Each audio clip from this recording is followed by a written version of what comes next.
Bon samedi, bienvenue à votre émission La Victoire de l'amour. Comme on le fait tous les samedis, on rejoint notre petite sœur sourire, sœur Angèle.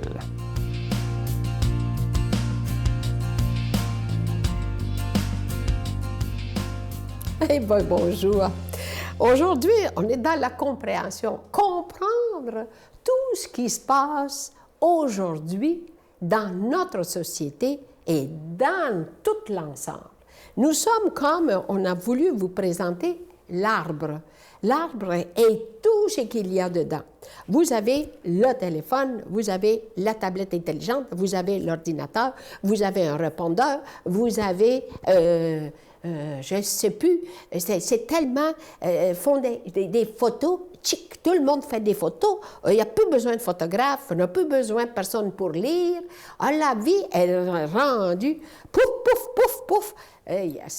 Tu veux savoir quelque chose, tu vas dans l'Internet. Est-ce que c'est juste? On ne le sait pas, mais ça ne fait rien. Il faut aller. Tu veux avoir une blonde, tu vas dans l'Internet. Tu veux avoir un brun, tu vas dans l'Internet. C'est épeurant.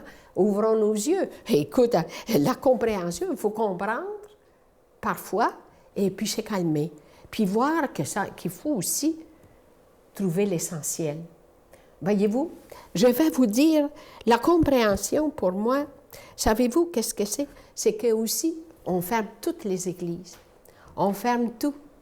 La foi est rendue en dehors et toutes les techniques sont en avant. Aïe, c'est épeurant.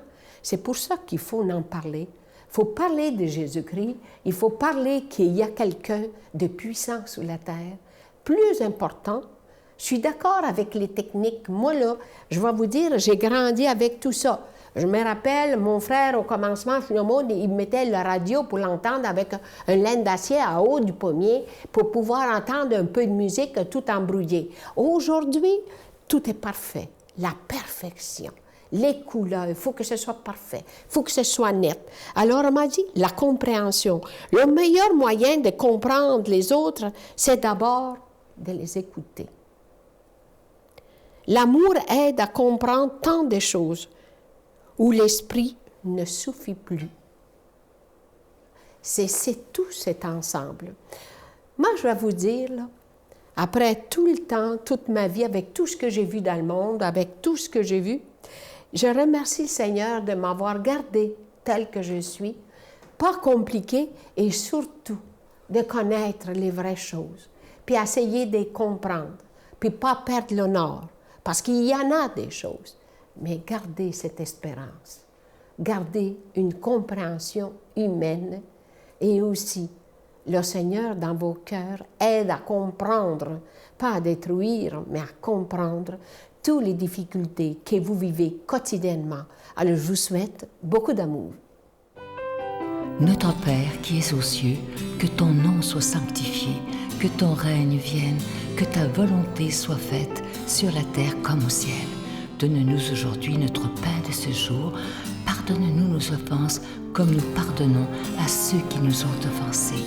Ne nous laisse pas entrer en tentation, mais délivre-nous du mal, car c'est à toi qu'appartient le règne, la puissance et la gloire pour les siècles des siècles. Amen. Mon Père, je m'abandonne à toi. Fais de moi ce qu'il te plaira. Quoi que tu fasses de moi, je te remercie. Je suis prête à tout, j'accepte tout, pourvu que ta volonté se fasse en moi, en toutes les créatures. Je ne désire rien d'autre, mon Dieu. Je remets mon âme entre tes mains. Je te la donne, mon Dieu, avec tout l'amour de mon cœur, parce que je t'aime, et que ce m'est un besoin d'amour de me donner, de me remettre entre tes mains, sans mesure, avec une infinie confiance, car tu es mon Père.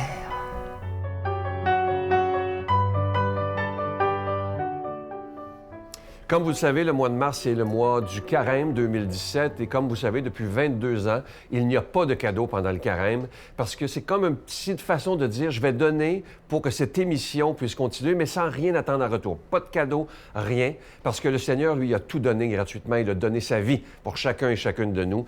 Et le plus beau cadeau qu'on peut vous faire depuis 22 ans, c'est de vous offrir quotidiennement, 7 jours par semaine, des émissions sur l'ensemble du réseau TVA. Et ça veut dire que les émissions sont diffusées partout au Canada, une partie des États-Unis, Saint-Pierre-et-Miquelon, et évidemment, grâce à Internet, Facebook et YouTube, maintenant dans le monde entier. Et vous savez, j'aime à redire cette phrase que j'aime beaucoup de Jésus. C'est un appel qu'il nous fait lorsqu'il dit dans l'Évangile, « Allez de par toutes les nations, annoncer la bonne nouvelle. » Et c'est ce qu'on essaie de faire depuis 22 ans maintenant, grâce à chacun et chacune de vous. Merci de votre don spécial en ce carême 2017.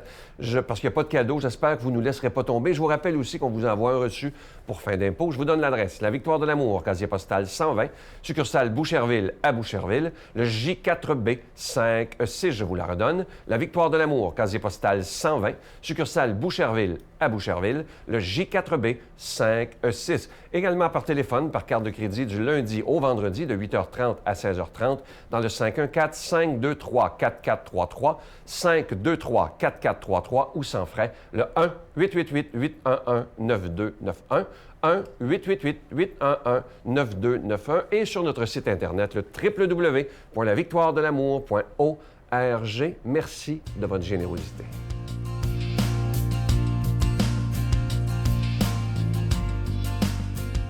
Mon Dieu, donnez-moi la sérénité d'accepter les choses que je ne peux changer, le courage de changer les choses que je peux et la sagesse d'en connaître la différence. Amen. La parole de Dieu aujourd'hui est proclamée par quelqu'un que j'apprécie beaucoup, l'abbé Donald Thompson.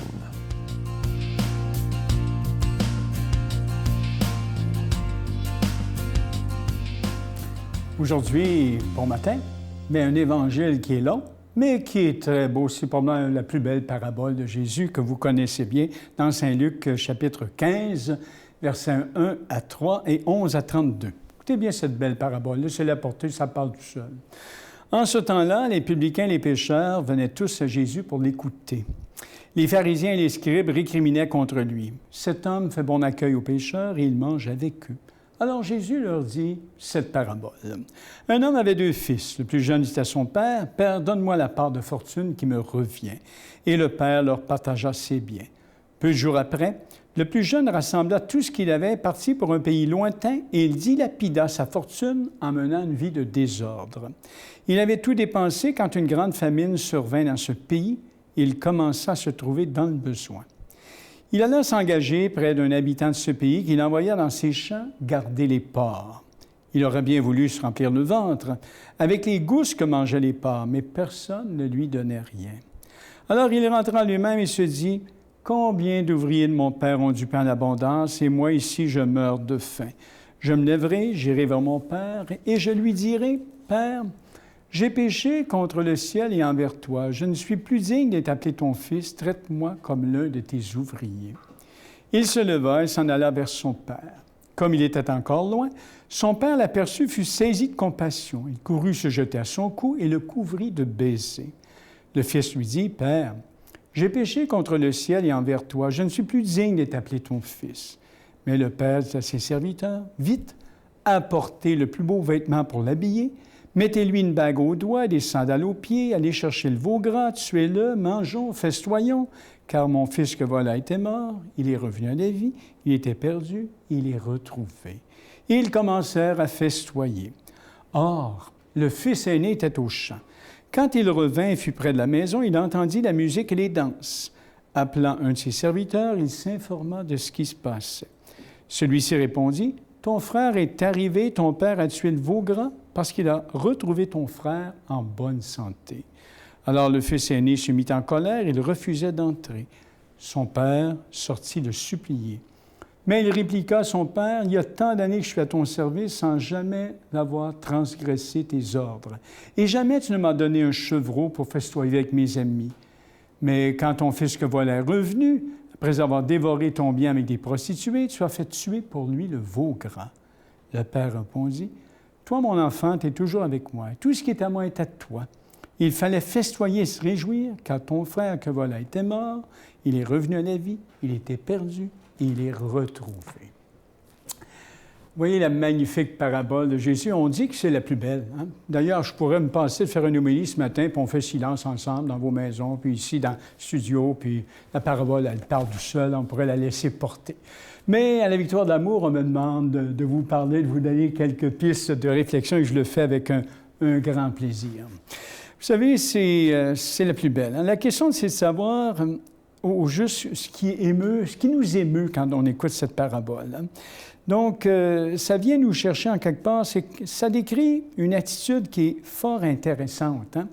Il y a deux fils qui symbolisent deux pôles, hein, que nous portons également en nous. Le premier, c'est la volonté du plus jeune à fuir, hein, à profiter de la vie, comme on dit, au maximum. Hein? Comme disent les jeunes, je passe le party, il n'y a pas de limite, liberté totale. C'est pas sûr que ce soit liberté, mais en tout cas.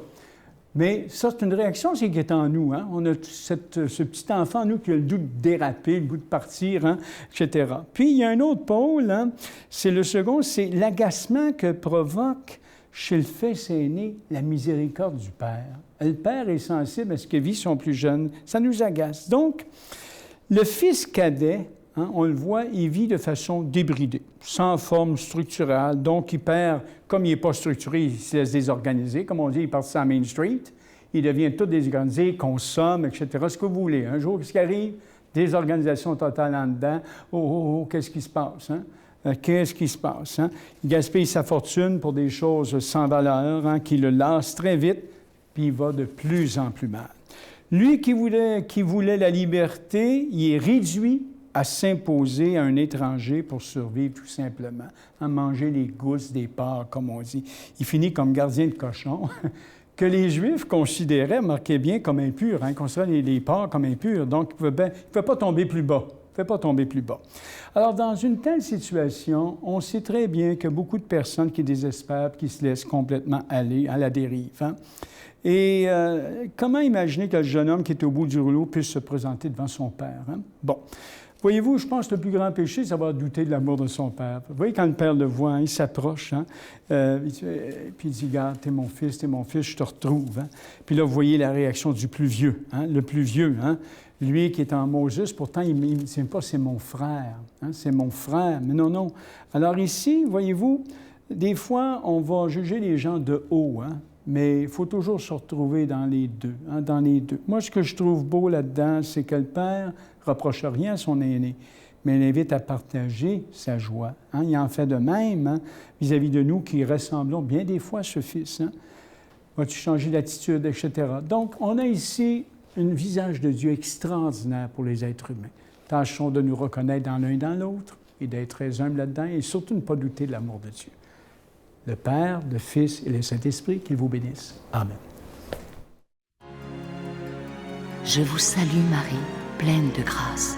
Le Seigneur est avec vous. Vous êtes bénie entre toutes les femmes, et Jésus, le fruit de vos entrailles, est béni. Sainte Marie, Mère de Dieu, priez pour nous pauvres pécheurs, maintenant et à l'heure de notre mort. Amen.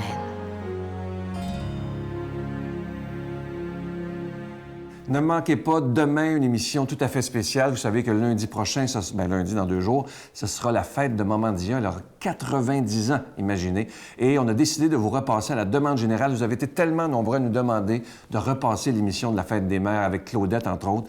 C'était tellement des beaux moments, surtout lorsqu'on lit le poème. Oh my God, que c'est tellement beau. Alors, manquez pas ça.